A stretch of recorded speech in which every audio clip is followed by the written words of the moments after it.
আসসালামু আলাইকুম। হ্যালো সবাইকে। আজকের ভিডিওতে আমি আপনাদের সঙ্গে শেয়ার করব গরুর কলিজা ভুনার খুবই সহজ এবং মজাদার একটি রেসিপি। ঘরোয়া মশলায় খুবই সহজভাবে কিভাবে আপনারা মজাদার কলিজা ভুনা করতে পারবেন সেই রেসিপিটাই আমি আজকে আপনাদের সঙ্গে শেয়ার করব। স্কিপ না করে ফুল ভিডিওটি দেখার অনুরোধ রইল, কারণ আমি ভিডিওর মাঝখানে অনেক টিপস অ্যান্ড ট্রিক্স শেয়ার করব। অনেকেরই অভিযোগ থাকে কলিজা ভুনা করলে কলিজা শক্ত হয়ে যায় আর কলিজা থেকে দুর্গন্ধ আসে, কলিজা খেতে ভালো লাগে না, টেস্ট ভালো হয় না। কলিজাটাকে দুর্গন্ধমুক্ত করার জন্য প্রথমেই এভাবে একটু কলিজাটাকে বড় বড় টুকরো করে এরপর গরম পানিতে কলিজাগুলো হালকা একটু ভাপ দিয়ে নিতে হবে। খুব বেশি সময় কিন্তু রাখা যাবে না।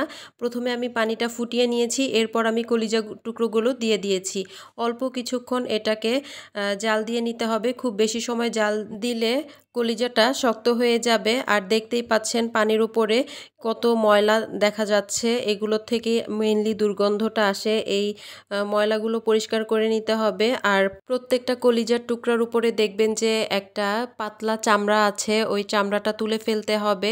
এটা সহ রান্না করলে কলিজাটা শক্ত হয়ে যায়। আমি ভিডিওতে দেখিয়ে দিয়েছি, এভাবে খুব আস্তে করে টান দিলেই কিন্তু চামড়াটা উঠে চলে আসে। এরপর কলিজাগুলোকে ছোট করে টুকরো করে নিতে হবে। আমার কাছে কলিজা খুব বেশি বড় টুকরো করলে ভালো লাগে না, আমার কাছে ছোট ছোট টুকরোই ভালো লাগে। আমি ছোট করে টুকরো করে নিয়েছি। আর কলিজাগুলোকে এই পর্যায়ে একবার ধুয়ে নিতে হবে। এরপর রান্না করে নিতে হবে। রান্না করার জন্য প্রথমে আমি তেল দিয়ে দিলাম কড়াইতে। তেলটা গরম হয়ে গেলে এর মধ্যে দিয়ে দিতে হবে এলাচ, দারচিনি, লবঙ্গ, তেজপাতা। এরপর এই মশলাগুলোকে একটু ভেজে নিতে হবে। সামান্য কিছুক্ষণ ভেজে নেওয়ার পর এর মধ্যে অ্যাড করতে হবে পেঁয়াজ কুচি। আমি এখানে 1 কাপ পরিমাণ পেঁয়াজ কুচি নিয়ে নিয়েছি। পেঁয়াজ কুচিটাকে আমি কিছুক্ষণ ভেজে নিব। যখন পেঁয়াজের কালারটা চেঞ্জ হয়ে যাবে, হালকা ব্রাউনিশ কালার আসবে আর পেঁয়াজটা নরম হয়ে যাবে, তখন এর মধ্যে অ্যাড করতে হবে হলুদের গুঁড়া, মরিচের গুঁড়া, জিরার গুঁড়া, ধনিয়ার গুঁড়া, আদা রসুনের পেস্ট আর স্বাদমতো লবণ। এখন আমি সব মশলাগুলোকে খুব ভালোভাবে নেড়েচেড়ে মিশিয়ে নিচ্ছি। হালকা একটু পানি দিয়ে আমি মশলাটা কষিয়ে নিব।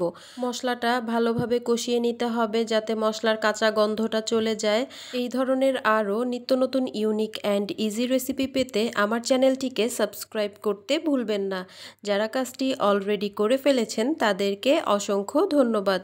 মশলাটা যখন প্রপারলি কষানো হয়ে যাবে, তেলটা উপরে ভেসে উঠবে, তখন এর মধ্যে আগে থেকে প্রসেস করে রাখা কলিজার টুকরোগুলো দিয়ে দিতে হবে। এরপর কলিজাটাকে আমি খুব ভালোভাবে নেড়েচেড়ে মশলার সঙ্গে মিশিয়ে নিচ্ছি। যারা কলিজা রান্না করলে দুর্গন্ধ আসে বা কলিজা শক্ত হয়ে যায়, কলিজার টেস্ট ভালো হয় না, তারা অবশ্যই আজকের আমার এই রেসিপিটা ফলো করবেন। প্লাস আমি যেই প্রসেসটা দেখালাম এভাবে কলিজাটা প্রসেস করে নেবেন। আশা করছি আপনাদের প্রবলেম সলভ হয়ে যাবে। এই তো কলিজাটাকে আমি খুব ভালোভাবে কষিয়ে নিচ্ছি। এখন কলিজাটাকে আমি একটু পরপর ঢাকনা তুলে নেড়েচেড়ে দিচ্ছি যাতে কলিজাটা পুড়ে না যায় বা মশলাটা নিচে ধরে না যায়। এই কারণে এই পর্যায়ে আমি সামান্য কিছুটা পানি অ্যাড করব। এরপর খুব ভালোভাবে নেড়েচেড়ে আবারও ঢাকনা দিয়ে ঢেকে দিব। আমার আজকের ভিডিওটি যদি আপনাদের একটুও ভালো লেগে থাকে তাহলে আমার ভিডিওতে একটি লাইক, কমেন্ট এবং শেয়ার করতে ভুলবেন না।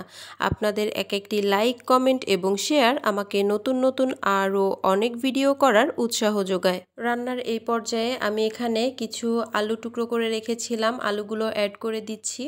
এখন আমি খুব ভালোভাবে নেড়েচেড়ে আলুটাকে মিশিয়ে নিচ্ছি। আপনারা যারা আলু পছন্দ করেন না তারা চাইলে আলুটা স্কিপ করতে পারেন। আপনারা এই সেম রেসিপিতে খাসির কলিজাও রান্না করে নিতে পারবেন।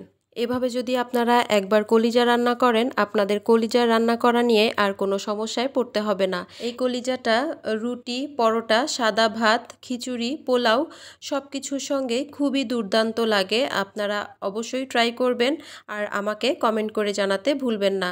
আপনারা দেখতে পেয়েছেন আমি কলিজাটা কিন্তু ঢাকনা দিয়ে রান্না করছি আর একটু পর পর ঢাকনা তুলে নেড়েচেড়ে দিচ্ছি, না হলে কিন্তু এটা পুড়ে যাবে আর টেস্টটা খারাপ হয়ে যাবে। কলিজা এবং আলুগুলো খুব ভালোভাবে যখন কষানো হয়ে যাবে সেই পর্যায়ে এর মধ্যে ঝোলের পানিটা অ্যাড করতে হবে। এখানে অতিরিক্ত পানি অ্যাড করা যাবে না, পরিমাণ মতো পানি অ্যাড করতে হবে। আপনারা চাইলে এখানে গরম পানিও অ্যাড করতে পারেন। আপনারা যদি এই পর্যায়ে খুব বেশি পরিমাণে পানি অ্যাড করে ফেলেন সেই ক্ষেত্রে পানি শুকিয়ে নিতে নিতে কলিজাটা অনেক বেশি শক্ত হয়ে যাবে, খেতে কিন্তু একদমই ভালো লাগবে না। আপনারা খেয়াল করেছেন নিশ্চয়ই, আমি অনেকক্ষণ সময় নিয়ে কলিজাটা কষিয়ে নিয়েছি। এতে করে কলিজা থেকে কোনো দুর্গন্ধ আসবে না। কলিজাটা যদি ভালোভাবে কষানো না হয় সেই ক্ষেত্রে কিন্তু কলিজার একটা কাঁচা একটা গন্ধ আছে, সেই গন্ধটা থেকে যাবে, খেতে কিন্তু ভালো লাগবে না। রান্নার এই পর্যায়ে আমি এর মধ্যে অ্যাড করে দিচ্ছি কাঁচামরিচ।